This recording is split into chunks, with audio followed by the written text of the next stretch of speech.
mbona basi kwa radio bado kuna so much communication still. Yeah. Voice is powerful. Voice ni powerful. And unajua if you think about it, you put more of yourself into what you say than how you act. Kuna venye times una feeling ku watch msee visually, see the entire experience. But msee kwa radio atabonga for 30 minutes kwa radio na utadhani unajua huyo msee. Utadhani na like legit because msee amesikiza Jalas like on radio for a while. Akiza media last leo anaweza have conversation kwa sababu akona presumptive agenda yenye msee anafaa kuwa in real life. And of course like the thing about voice ni vibration. Unaona ni una vibrate ndio sound iko produced. Na hiyo ni energy. No, rest such stuff. Ina konga so trippy. Like because like if you think about me, and I mean when I was growing up with the radio, niko like mbona na wase. My brain is struggling. Lakini mimi for the longest time, for the longest time man. Mimi kuna ma presenters wengi wenye nimeform mental picture vile wanakaa. Alafu tena naona niko like bro, sikuwa nafikiria msanakaa hivi. Best example Shafi. For the longest time Shafi was an obese dude, a fat ass dude, a big tall dude. Unaona ukimesikia Shafi ni tu sauti yake like this very deep like very rich voice. Unaona alafu pia mwenye anabonganga alafu Shafi's confidence. I call msana kwa big man bazu. Unapata then now like the veil has been taken off. Tunakuja kuchekia stay like who they are. Bro, unakuwa surprised, unakuwa social. Na nakwambia yani voice inakuwa so powerful because like mimi hizo images I still conflict with the real thing. I know. So mimi like most of these presenters unachekia the minor like kwa nafikiria na kaka hivyo bro. Lakini as in mimi nakutana sana mtu kama minor sasa. Mimi have like the power he has. Just so very powerful. Wako very powerful. Asi wana control like without even knowing, because the thing is you realize when you like grow up a bit una realize say new opinions to za or it's just their outlook on life. But unakuja ukiangalia kwa ground venye wasi wanaongeleleanga hizi vitu, people take their opinions to heart. So passionate, serious. The same thing with politics, because the politics is not bullshit. Like if you are watching from an participatory point of view, uko 2 point naangalia asi kenye ina go down. Nika ukiona watu when you what watch watu wakiplay watu yani logic yao wakicheza zile vitu uko like yani unaweza kacheka juu kwa njia game, but ukiwa ndani ya game manzi anaona ndio the shit anaona kuna venye unaweza kamruka na uliko kwa nyumba na yeye alikuwa kama sina fourth kalamba green na utaji like hata yuko kwa intensely wako ndani ya stuff unaget. Lakini ukiwa hapa hivi nje uko like hata hizo kwa serious. Same thing ina happen, unapata watu argue based on opinions za mtu mwingine. Juu ni sasa mimi kwenye society sasa bro, 90% of us are just agitating stuff from somewhere else. Hatuna wasi wako na original thoughts crazy. Hakuna msee anakanga chini anafikiria hivi. Venye wanaambia kuhusu baby stage. Not too many people on that stage. All together in society. Wasi ni stuff ameona, amesoma, amesikia, ameambiwa, atajaribu kuputa spin on their own perspective. Aike perspective yake, but anasema stuff nyingine, unaona? So unapata wasi hafikiriangi. Na kufikiria by the way honestly I don't think kazi ngumu though. Kufikiria ni kazi ngumu. Hebu think of it hivi. When was the last time you created out of like from nowhere? Bro, miss hata by the miss I believe ati aso create. Hakuna nothing new under the sun. Exactly. So now unacheki however hard it is to create, hata kama ni inspired by it's hard to create. Ni the same way ni hard kufikiria. But then the thing, kuna thought fulani bro inasemanga we don't think, thinking happens. The same way breathing happens. Okay, the same way life ina happen. Ukifikiria in terms of wacha sasa nifikirie. It's hard. Hiyo mimi naelewa. Kwanza especially now in the world we live in where art imekuwa kitu commercialized, that kama ni msanii lazima ufigure out a way ya kunini ku pay the bills, yeah. So ina maanisha lazima u think on your feet, meet some deadlines ama meet some criteria here and there yenye client anadai. So hapa unaona inakubidi okay, mimi kwa msanii ndio sasa ni create haikuji hiyo pressure sasa inaanza kukaa. I come at all I come. But then the same way as in subscribe to your belief, yeah, breathing in happen juu atufikiriangi ku breathe. Hakuna msoka chini sema okay na breathe in na breathe out na exhale unless una meditate unajua hata kitu yenye ni stajabisha. Unacheki watu wamekuwa aware of something ndio unaanza kujua hiyo kitu. Kama imagine says una blink bro. Sasa already ushajua una blink. Sasa uko aware ready for the next blink. Sasa unangoja unafuela hiyo mechanism ya kublink. Alafu tena ukijaribu ati kukosa kublink, utablink lakini utafikiria bado huja blink. Unaangalia unasiana mse ile stare down ile tu nini first man blinky. Mmeangaliana mzee anakuambia budo wa blink na haujafeel hiyo blink. Mimi sija blink lakini amecheck funa kwa blink. Amecheki sasa until uko aware ndio. But unajua ni stuff ndogo kaa hizo that they point to the ultimate truth that tunanga control. Hatuna control. But then what's weird, life inakonga all about seeking control. Unaambiwa everything mtu mwenye hii society ina dim ako fiti ama anaweza kafitini ni msana you know like more or less kujicontrol. Like all society in umbi. Yeah, that's a complete society. Yeah, wanataka mtu yani you can control yourself, you can control your ideas. But sasa stuff ni like why morality na so fucked up by the way. Mimi feel morality iko so fucked up because all this shit could be stuff for imagine. No, the fact that God yuko and the fact that you create God is creation, man.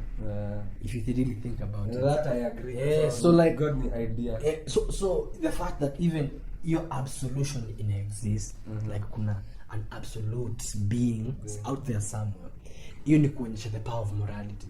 Unaona kwa sababu everything if you think about God anakwanga very moral, anakwanga all moral. Like anakwanga mse balance yani kwa zile katili za yani spirituality. If you were to take quarantine it's perfect in your agree. Yeah, because like bro sasa stuff wanna watch hiyo stuff nakometa mimi gospel kuna nini stuff kuna ile point fulani kwenye msujajiwa and inasemanga your soul has to be lighter than a feather ndio ingie uko accident into the kingdom, right? So na hiyo stuff unakwambia bro because honestly speaking I think it's so light, yeah. Ndio for the things that we do as people and as human beings in this physical realm are tangible, are things we can touch, feel, unaona tunaweza kaguza. So hizo stuff ziko na weight. So unaona hiyo weight inakuja ina weigh down on your soul. Una get na sasa zile vitu zenye ziko considered kwa poa ama the things we are ideally supposed to be doing are intangible. Ni stuff ukiguza haikuongezei weight, ina take away. Unaona, and in a world where we want to feel like we measure up to something, you know, sasa unapata hiyo struggle ya man. Like unaangalia if now God amecreate hii algorithm akaika kwa universe inafunga algorithm perfect bro. Unaona, cause no matter how long it takes this stuff work. Stuff ni we are mortal beings. To a limited amount of time. Unaona, so again is a big the question of faith. Uta believe kama utaishi miaka 50, do you have faith that the 50 you won't be here after that, you will still be around? Unageni uko na hiyo na hiyo ni stuff huko sure hata ujui kama hiyo mwaka moja after your day. Lakini sasa with faith unakuwa sure ama it assures you. Unajua sasa with faith sasa unakuwa sure kwa sababu uko na faith in two things. Kwa hiyo situation either kuna unaweza exist ama hauta exist. Kwa sababu mimi personally Kenya naamini vile unadidi ukijuaga ndio you happen. But it's like come to think of it, the power of the mind, si ndio? Unaweza kaa hapa lakini uko place nyingine, si ndio? Unaweza kaa hapa na mwili wako pia amini hivyo. And your body can believe that. Like saizi tunaweza kuwa tumekaa hapa like mimi nyamaze tu. Unaniona physically niko hapa lakini mentally mimi niko gashi. Kweli. Like the power of the mind. Na unajiona kabisa uko gashi, unatembea hapo. Hadi jua na kuchapa. Haya, chukulia example ya na ni kitu nilikuwa nimesoma juzi. Shida cheki example ya madem kitu ngumu iko like madem wengi rather inakuwa ngumu kwa kufika orgasm. Lakini kuna hiyo story nilikuwa nasoma ya dem mwenye hujifanya ana orgasm bila kutumia toys, bila kujifinga, bila kufanya kitu yoyote, anatumia tu akili. Anafikiria msema mpaka anamwaga. Like amejipicha hapo hivyo ndani. Niambie hiyo power yote. Kwa sababu pia mimi nikiwa high school bro nilikuwa napiga maefanto. Manze maefanto nikiduyana mpaka na mwaga. Na sija shit. True. But then lakini unatakiwa power English my English told us nakumbuka the biggest sex organ in the body ni akili, is the brain. Ni akili. Imagine inaweza fikisha mset. Hiyo ni kitu ngumu kudu. But inakufikisha hapo. So, like if that can happen. Mbona kama one thing inaweza happen, mbona hii kitu kingine haiwezi happen? Mind over matter. Mind over matter. And then umesema stuff very stuff many take back to how even we are wired. The male body inakuwa wired to ejaculate quickly. Within a short span of time. And the woman's body is engineered to take a longer time while orgasming.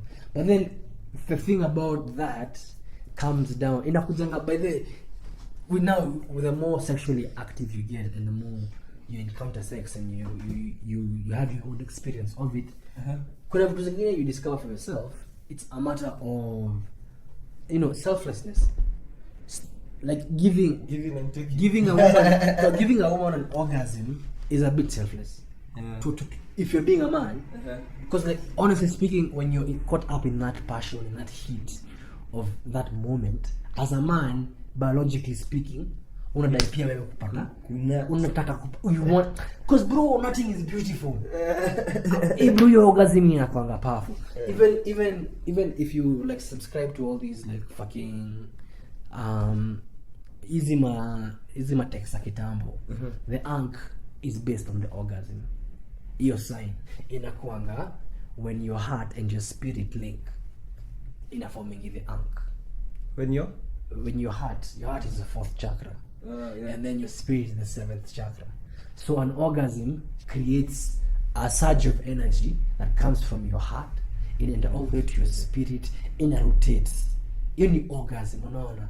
Ndio maana unapatanga back in the day people used to believe orgasms were holy.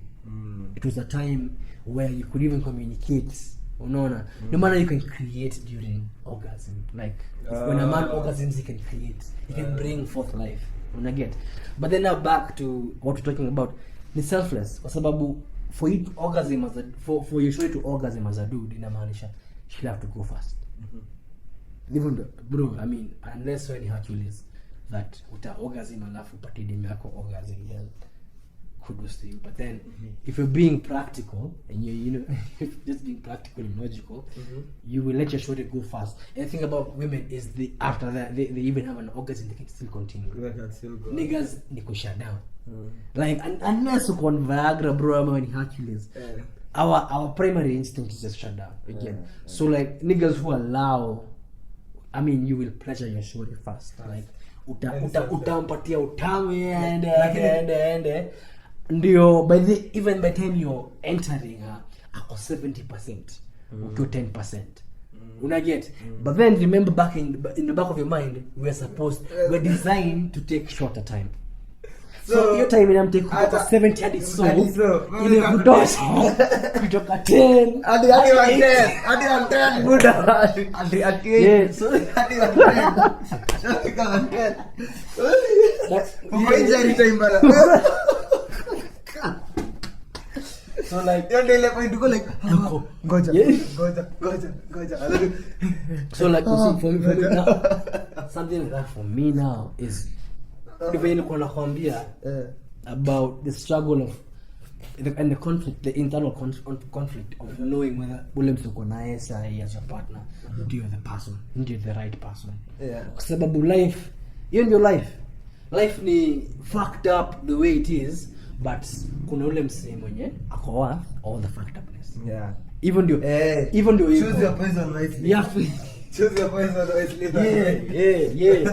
And that's the thing, like why is it that now because inakwanga risk, mimi na feeling love especially when you're young ni risk yote, like it's taking a risk, it's being very chancy with everything, it's being a daredevil.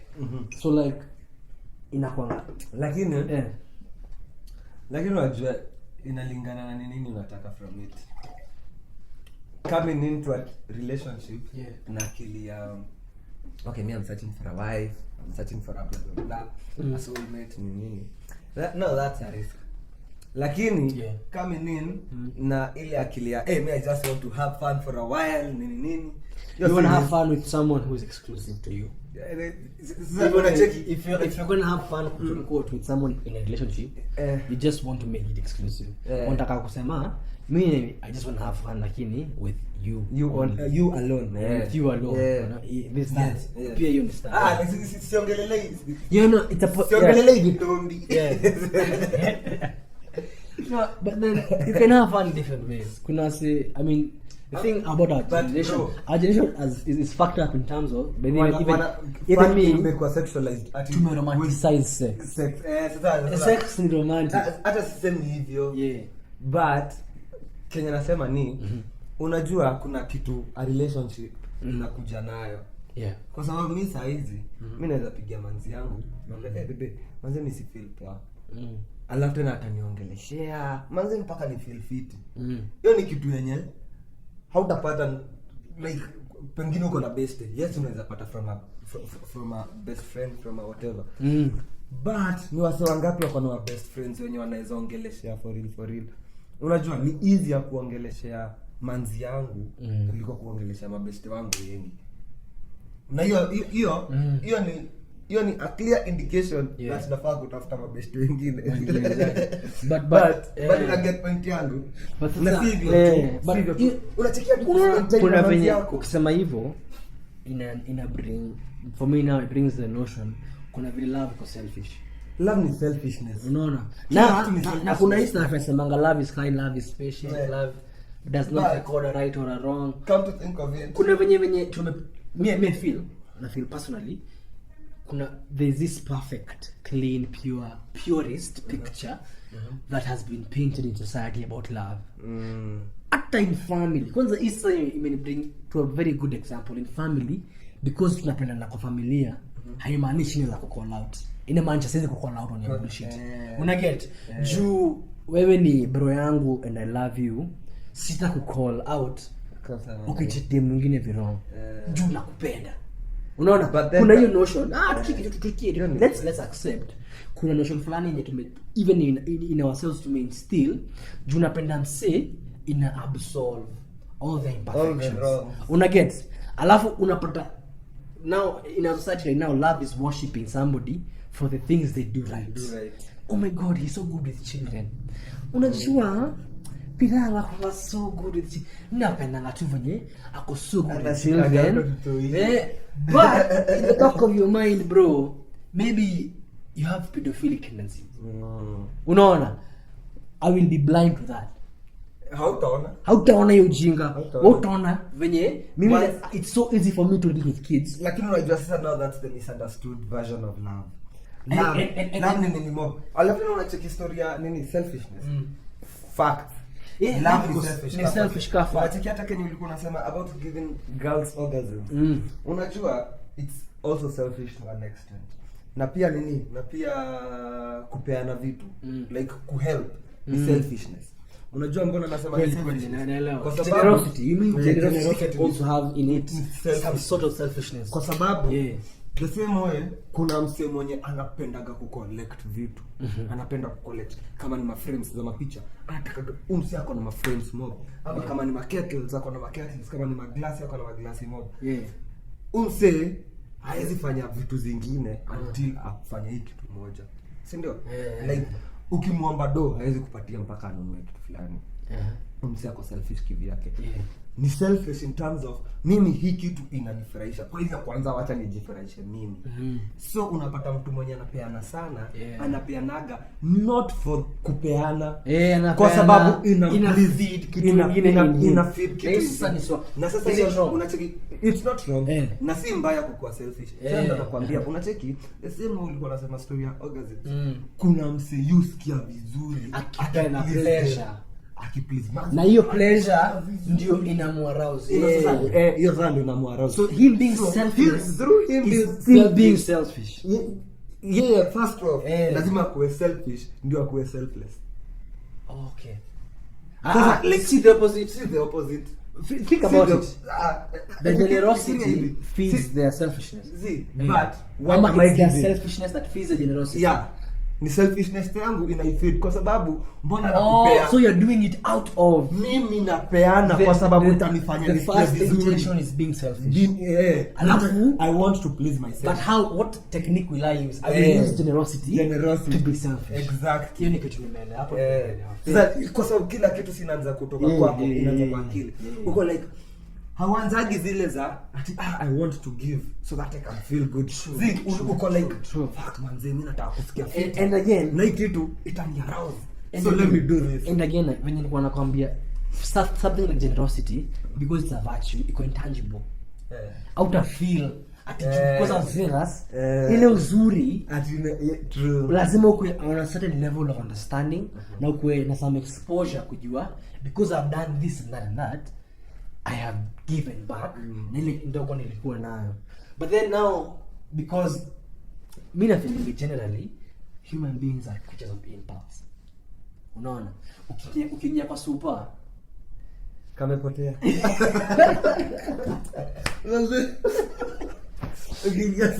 Ukiingia kwa super bro.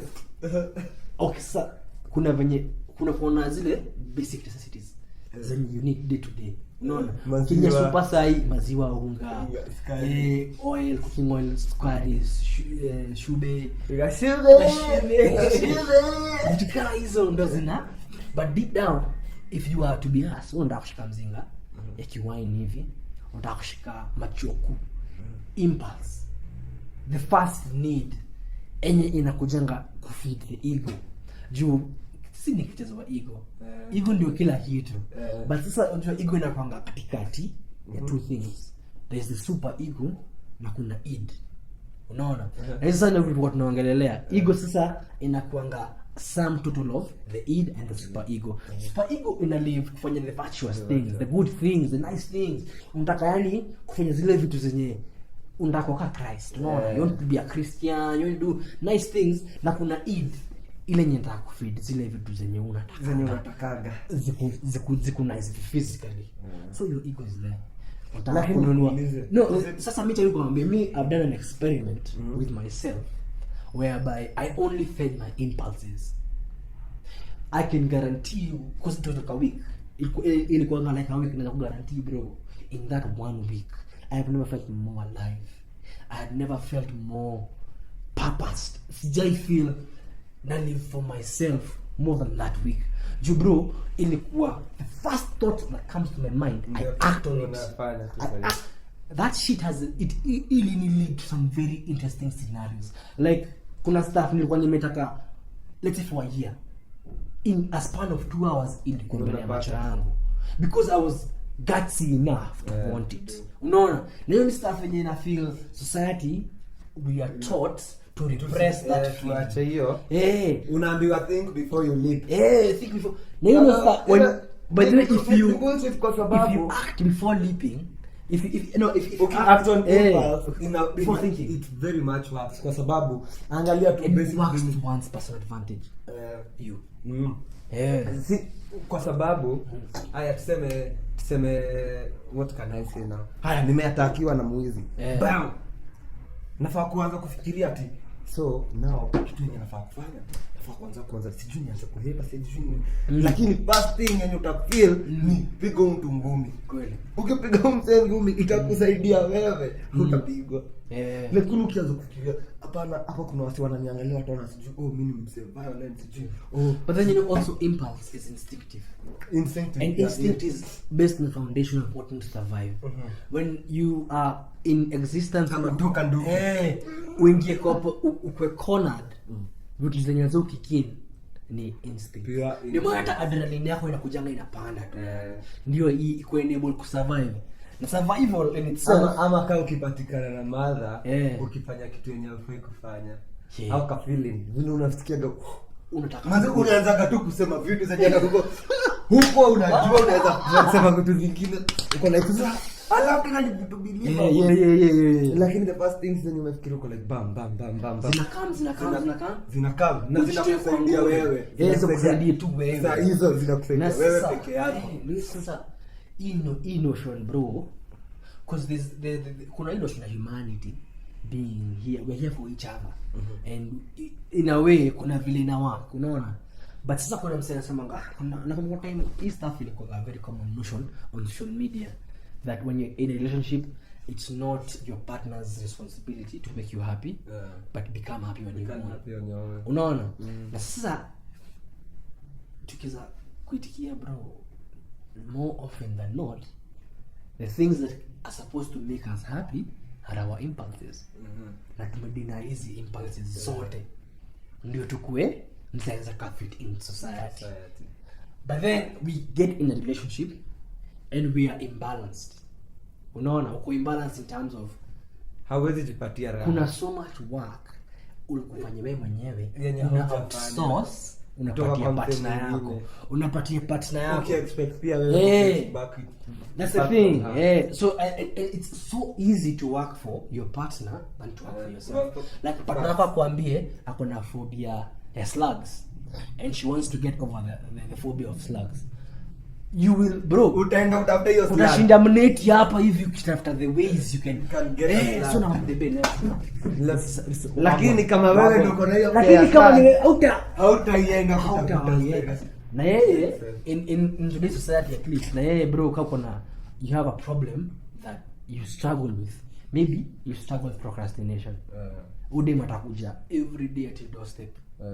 Do it. Yeah, exactly. Unasema mimi kuja kumotivate. Unasema nini? But then that's the definition of love right now. Unaona? We outsource the work we have to do for ourselves to someone else. So inakuwa tuna exchange. Na switch roles. We're just exchanging traumas, tuna exchange to yani mavitu toxic patterns and tendencies. But then inafika point bro uko like okay sasa hii stuff ni cycle. Inakuwa cycle like legit if you are keeping track from how you go from one relationship to another relationship uko like na zile vitu nilikuwa nafanya huku hata kama sizifanyi huku kwingine kuna tu stuff yani na feel nimetoa huku na naleta huku unaona ni kama ni kama ile story ya soul ties. Vitu zingine unacheki kwanza kuna mimi fulani nilikuwa na cheki ni msee ameangalia kama nzikake kwa zile za hiyo look sasa ameangalia alafu na sasa hiyo stuff imeandikwa when I see my girl doing my things like alishamwambukiza magonjwa zangu sasa like lakini ukiangalia iko tu hivyo once umekuwa na msee for too long huonagi vile ni kama msi akwe na ndai for 10 years. Mse unamuonaga unaona hiyo ndai ama ukiona ndai kaa hiyo uko like isi ndai ya ule mse ama wasi wenye wameoana for like 50 years wanaanzaga kufanana kweli like physically wanaanza kufanana. Unaweza fikiria ni masezi ama bro na but hiyo is like it's biologically explained. Yeah, but ile body akiniambia hiyo ndo nasema. Lakini how expect kitu kama hiyo happen but hamta switch tabia. Kama mimi saa hizi niko na tabia za ninzi. Na ninzi ako na tabia zangu. Kuna vile ukisikia conversation yetu na ninzi kwa like mmekuwa pamoja for a while. Kwa sababu tu ya conversation na nikaweza enda kwa mabishti wake wananiambia nuko na tabia tu Nina. Na pia ninzi akikaa kwa mabishti wangu wote na slim. Manzi uko na tabia za slim. But then that's the thing now that begs the question. Unacheki ni kama kama anajisikia kujikuna mgongo nitaenda nimsaidia kumkuna mgongo kwa sababu hawezi fikia. Mimi kama siwezi fikia mguu hata nikuna mguu kwa sababu siwezi fikia. So unacheki hiyo kusaidiana like ni kitu yenye naweza jifanyia vile coming back to what you were saying. Ni kitu yenye mimi ndo nafaa kujifanyia but sifanyii. So your role napatia msee mwingine. Alafu tena at the end of this relationship by the time we call it rap in that way ana complete. Ana complete. Unafikiri uko complete. But then usisahau pengine umse alikuwa na a bad taste in music. Wacha nitumie hii story. A bad taste in music. Sasa ukasema wacha sasa mimi nitamchanisha na muziki. Kweli. Ukamsaidia na muziki. Alafu tena akapata kashida kingine. Ukamsaidia na hiyo shida. Sasa umeishi kufanya vitu zenye zinamfeed yeye. Yeye ameishi kufanya vitu zenye zinakufeed. So inakuwa by the time kuna vitu ina feel complete. Lakini by the time unamaliza hiyo relationship ushasahau vitu zako. Unafanya tu vitu zenye zilikuwa zinamfeed. Unafanya vitu zenye sasa impulse. Wewe hauko, wewe si wewe. How deserve. Alafu tena sasa ukishaanza kuwa miserable unashindwa ni nini mbaya. Bro ni kwa sababu kufanya kenye unafaa kufanya. Unafanya vitu za mtu wewe ni mtu mwingine basically. Na yeye ni msemo mwingine. Alafu tena sasa inakuwa fucked up zaidi kwa sababu uta move on to someone else. And that's alafu na cycle inaanza tena. Stuff nilikuja ku learn from girls when I grew up is that whenever girls break up from a dude, there's this need to change how they look. And it makes sense. It makes sense. Kwa sababu niyo me. Niyo. It makes sense. I call my girls back to dye my hair. No, but then like it makes sense.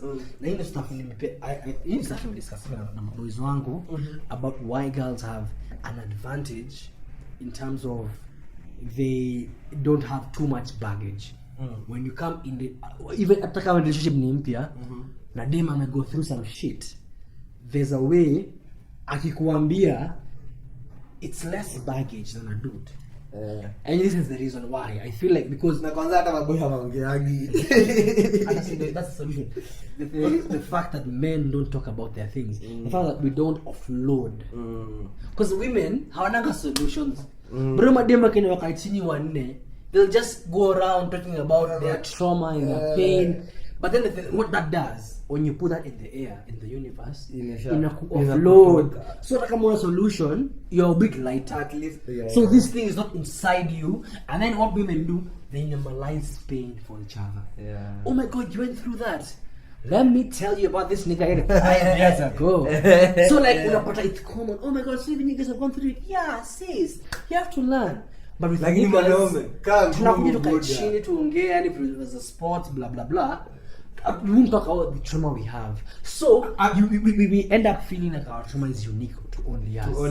Una feel mazia kuna boy ameifanya na David. Kuna dem ameifanya boy akafeel. What less when you feel? What less? Not feel what? I feel shit.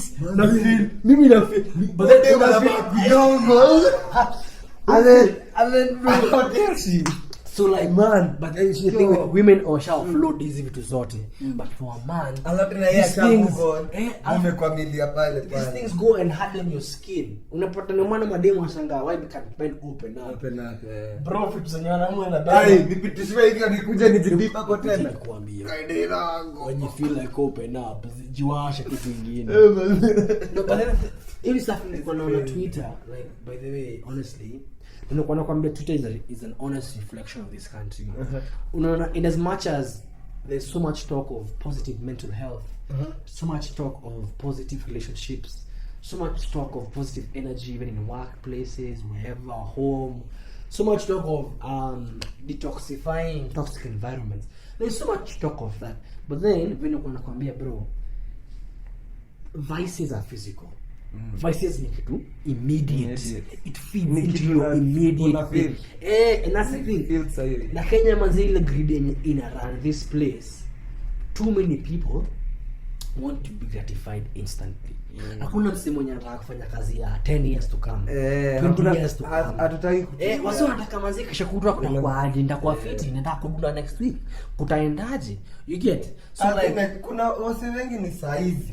Exactly, it's the now Neza bet nipate do. It's about gratifying yourself in the now moment to trust how kuna a future. And I feel it's like a Kenyan disease, because 10 years ago kama wasi wenye plant some seeds, juu kuna seeds zenye plant 10 years ago but hazikuflourish. Juu wasi hakuipatia time i break out into the soil, una get. So unapata mimi na feel there's this culture of not wanting to see. Unajua wenye hii Japanese saying inasemanga ule msee mwenye anapanda mti bila plans za ku enjoy shade yake, shadow yake, ashaanza kuelewa the essence of life. No. Na hiyo ndio sasa stuff yenye mimi like I feel like we are so detached from zile some ideal principles in a way that to justify our fucked up place by the Kenyans. Unasema ni kawaida. Thank you. Ni kawaida. Someone will get murdered. Hiyo kesi tena ishe. Lakini unajua ni Kenya. Familia yake haikuwa na pesa ya kwenda kufungua kesi. Mapolisi wakaangalia kesi na kuona hapa ina do. And my nigga, we have normalized that shit because we're like, no man wanaambia hivi pale bure watch bro. It's something that it's normal. It's a society we live in. Kuna kitu hata nilikuwa na bonga na ma auntie wangu. Hii stuff ni bo, itasiku ni bo. Hadi na madhangu, hadi na wase wengi. Wenye si rika yangu. Na hata wengine wa rika yangu. Kitu moja haya. Sip. Historia nilikuwa naambia. Manze, muulize. Na hii kitu nilikuwa nauliza. Ni kitu nilikuwa ni like ni kitu nataka challenge kwanza sana Christians. Yeah. Not that I'm against Christians ama kitu kama hiyo. But mimi naona Christians wanakuwa hypocritical sana. The most by far the most in society. So nilikuwa nauliza wase, unaamini in God? Hebu wacha nikuulize. Assuming wewe ni Mkristo, unaamini Mungu? Yeah. Unaamini maombi hufanya kazi? Si ndio? Yeah, to sakami ni Mkristo tuna assume of course. Unaamini kabisa maombi yanafanya kazi? Of course. Na unaamini watu huchange? Na Mungu hubadilisha watu? Nikuulize. Kina Uhuru ameombewa miaka ngapi? Miaka moja. Mbona hawabadilikani ama hizi maombi zenu hazidu job? But then okay, yeah, now get. So like inafika nilikuwa naenda wapi na hii point? Jinisha sahau. I can tell you something that when you speak about prayer, one of the reasons why mimi nimekumbuka Kenya nilikuwa nasema a bad fruit is a bad fruit. True. Matunda ikishaoza ni hivyo. Hakuna way back. Hata ufanye nini? Hata uombe. That's the law of nature. You know the thing is with Christians, hata si Christians pekee. Like most Kenyans tume romanticize the idea of change. Ati kitu inaweza badilika. Tunafaa kujua kuna place yenye ikifika kitu haiwezi badilika. Kuwa sure mtoi wangu like yes mtoi wangu anaweza badilika, lakini kuna mahali atafika ashaoza. But hata akibadilika he can't come back to what you thought. Unakumbuka when ulisema mind of a matter? Exactly. I just need to fuck up your mind properly. But then it change hata venye unapasiva. Hiyo ni kweli. Na nika ara kwa Game of Thrones. Actually, unacheki story ya kutrain madogi. Kwa sababu kitu moja we are around humans pia. We are so very much like animals. So kama unaweza train mnyama, maanisha unaweza train mtu. True. na hiyo ndio kitu yenye Biblia inashindaga ikisema na books mob samaki mkunje angali mbichi kweli. Kabla mse unacheki vile wanasemaga an old dog can't learn new tricks. Yeah. Samaki mkunje angali mbichi. Isn't that the same shit yenye unasema? Si ndio? So mtoi kufidiwa vitu mob formative years. Formative nivo like vitu zingine it's not even a long time. It's not a long span of time. Time kidogo sana. 6 years. 6 years. 6 years is to fuck up for the rest of your life. You have a misogynistic, wife beating, corrupt motherfucker. Uko na msemo mwenye unadai. Alafu siaona umelelewa kwa familia yenye iko broken hivyo. Alafu bado unaambiwagwa Kenya hatutaibadilika. Hakuna siku utakubali change kwa sababu ushafildiwa Kenya hakuna siku tutaibadilika. But then as much as itasonika si kitu evil kusema hivyo ni evil as fuck kwa sababu the power of the tongue. Ukishaambia mse kitu umsi anaishi kurudia hii kitu itakamkuhata. Jana tuko na bonga story ya the middle class. And was on making everything possible. Unaona the fact that Kenya ilibadilika ni hiyo link ya middle class, because the people who are between the middle class, the rich don't want anything to change. May know that for fact. The rich want to remain in this homeostatic and condition that allows them to continue being rich and being richer. The poor want something to change. They want life to be better for them. They want, you know, wanataka experience a better life. The middle class is the chunk that allows for all these things to come and mix and keep these two worlds apart. Unaona? Kwa sababu andi wasi unga kipanda watanunua unga bado. Stima ikienda ipandishwe watalipa stima. Unaona? And by far si fault yao. Unaget si fault yao. The capitalist world it requires such a unit. Na ino stuff yenye happens with so many middle class people. It's an area of complacency. You're not too bad, and you're not too good. You're somewhere in between. You have the right conditions to have a good time. True. Alafu kuna msali kwa ananiambia kitu. Kuna conversation we have na kitambo. Na ina make sense. It's easy for a poor man to become rich than it is for a middle class man to become rich. Kweli. Na ni so true. Because alafu unajua the problem with middle class wasi wengi wanajiona kama wame make it. Kwa sababu mimi naweza watch TV, naweza lipia kitu yote yenye nadai, naweza enda lunch time yenye nataka, naweza kula kenye nataka, lakini most of them are only one sickness away from poverty. Jumzi akigongwa akitandikwa na cancer atashindwa kulipa bills. Kweli. Lakini watu hawaoni hivyo. Anyway, it is what it is. But when you bring to a very important point about prayer, and you know, prayer for me was one of the things that took me away from the church. It's because I used to wonder when I'm praying, who am I praying to? And what's the difference when I'm just randomly chilling, nafikiria vitu kwa akili yangu na najisikia. Because you know that's how you share vitu. Not there's that, but then it's just the fact that there's a me who exists without seeing, hasikiangi na haongeangi, but me najua. I know, you know, there's a me in there somewhere. Like there's a me who controls things. Na kwa times na feeling ini kiongelesha huo me. Na reason na yeye. So I used to wonder when I'm praying via that me.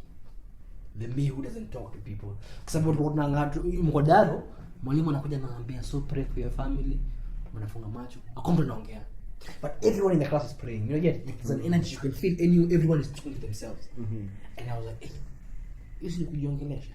You want to tell me when I'm talking to myself naongea na Mungu, ama kama naongea na Mungu mimi kuwa present na kuanga hapo. You know, like I have to be present to talk to God. So the fact it didn't fuck up. Because every time I'm in church, I would always wonder that me inside me has a problem with where I'm at. How you go comfortable? Then when I'm by the me in church, you see people like demons. screaming at the top of their lungs. Mi kwanza what the fuck is happening? wasi wakishaanza sijui kubonga in tongues bro. I hate that shit. Mi uhepa. I hate that shit. Mi uhepa. Na si ati ni kitu mbaya kwa sababu kuna siku moja niliambia gamana hivi. You're stuffly pretentious. Kuna siku niliambia mtu You hope also learn kufanya stuff. Akaniambia bro, wase walanigi. Apparently ni ujinga tu bro. Apparently ni Holy Spirit. Sikia, ikifika point bro, ikifika point stuff, sikia. Slim stuff haikuguzi hivi nimekuguza. Ikifika point mimi na wao nimejua. Mungu lakini relationship yangu na Mungu inafaa kuwa hivi. Lakini kitu yenye huwezi deny ni spirituality, una feeling vitu. Ni kitu una feel. Unaweza pray, unaweza pray is because lakini unajua it's an honest experience. No, this is the thing bro. And this is the thing. Christianity ni spirituality, kuna spirituality ndani. Lakini sasa iko ndani ya box ya politics. Kweli. Sasa hiyo ndio inafanya iko. Even if it exists. Nini kidogo. Or even if it exists. Wame misconstrue. Exactly. So nini angalia tu basis ya shit. Wanakuambia omba msee. Like kitu moja yenye mimi niko sure ni the fact that religion is an idea. God ni idea ya msee. Hadi Biblia inakuwa imeandikwa I only exist through your faith. Ukiacha kama imeandikwa hivyo ni kumaanisha tusipoamini Mungu yuko hakuna Mungu. So hiyo ni kumaanisha Mungu hayuko. Mungu ana exist only through the belief of Mungu yuko. Na ndio maana watu who make it ama mtu hutoka kwa shida kwa sababu amejiambia mimi siko kwa shida. Like no wonder watu wanasemaga poverty is a mentality. So ukiamini when suffer utaisha kwa suffer. Ukiamini mimi am way beyond that, utakuwa beyond that. Kama nguvu ya akili inakufanyia hivyo bro, like you are your own god, kwa sababu mimi sijui mbona tunatafuta vitu zingine. Example hiyo ya ulikuwa unasema kuomba. Kuomba unajiongeleshea. Kuomba ni literally kujiongeleshea. Na Kenya dreaming like zile iko na ambitions. Ambitions na kuomba tofauti ni gani? Ni vitu umejiambia. Lakini tofauti ni gani? Hakuna tofauti. Hakuna, kwa sababu mimi I wish myself the best. Na nikisema ati ni kuomba, hizo tu ndio vitu zinafanya. Kuna bishi yangu sana nakumbuka I open my eyes to the power of prayer. Unaona? Because I knew that Morris, do you pray? And I was like, you mean like before I go to sleep? I used to. The time I used to. Like ni ushukuru, acha nisidanganye mimi hadi wa leo. Mimi nikipata food ama nikifanya kitu yote I have to thank God. No, I used to, but then I was like, what is the difference between every time I'm in my head speaking to myself and then saina the distinction na mimi naongea. So hata niongee some words of respect. Words that of respect are humane. They're not even they're not spiritual. But then akaniambia at times prayer is not spoken. The fact that you wake up in the morning, you go for rehearsals or you do something, you're praying. The fact that you're investing your time, alifunga my eyes to something else. Something like when you leave home in the morning, or maybe I'm a loved one, I'll see you later. It's a prayer. You get what I mean? Like alinifunga macho akanionyesha the Christian notion of prayer hata by kupanga vitu za kesho. The fact that sijui wa Catholic na Kristo wanakonga sijui na prayers specific. Me I'm like mimi I don't feel like my life experience is a specific one. I mean there's a way, yes, I am normal like any other person, but because me na go through si feel kama mtu mwingine na go through na kuna mtu mwenye ana go through worse things than me. So wewe kusema manzi ndio hii prayer kila mtu, mimi yeye na msemenya kwa kile kwa penthouse tunaomba the same thing. Bro, we're going through the same experience. The fuck? Unaona? That's why I was drawn to spirituality kwa sababu iko na inakwanga na the individual factor. It factors in how what you're going through. What you go through, seek God in that. Seek virtual shit virtuous shit, I mean, in what you go through, in your experience. So mimi nikachini nifikia spirituality niko like this stuff ina accommodate anybody. And that's something, that's the thing. Jesus pia feeling alikamingina message ya hajakujia the righteous, lakini sasa angalia sinners, unaona, angalia hata kila kitu.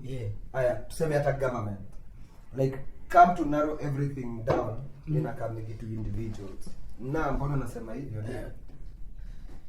Inaanza kuna family, then kuna community, then kuna whatever, then inaenda ikipanda mpaka inakuwa village, mpaka inakuwa kwa division, mpaka inakuwa kubwa whatever. Sasa hizi like vile tunaruliwa ni inaitwaje, the rule right now, it's not the capitalistic. Si tunaishi in a capitalistic world, economically speaking.